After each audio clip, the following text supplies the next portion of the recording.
શુભ સવાર મિત્રો। આજે આપણે અધ્યાય 2 નો 53મો શ્લોક સમજીશું। શ્રુતિ વિપ્રતિપન્ના તે યદા સ્થાયસ્તિ નિશ્રલા સમાધાવચલા બુદ્ધિ તદા યોગમવાપસ્યસી।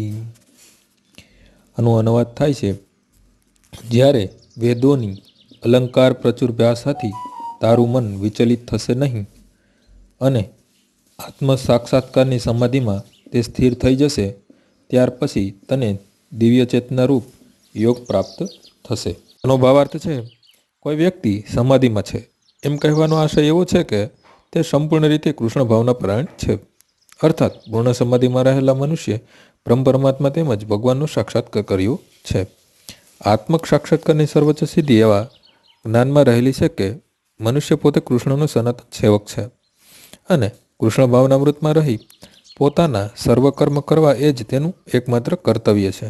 કૃષ્ણ ભાવનાપરાયણ મનુષ્ય અથવા ભગવાનના એકનિષ્ઠ ભક્તે વેદોની અલંકારિક વાણીથી વિચલિત થવું ન જોઈએ અને સ્વર્ગે જવાના ઉદ્દેશથી સકામ કર્મોમાં પ્રવૃત્ત પણ ન થવું જોઈએ।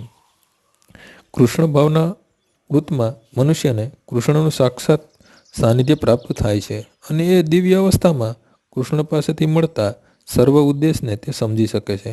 આવા કાર્ય દ્વારા મનુષ્યને અચૂક સુફળ પ્રાપ્ત થાય છે અને તે અંતિમ નિર્ણાયક જ્ઞાન પામે છે।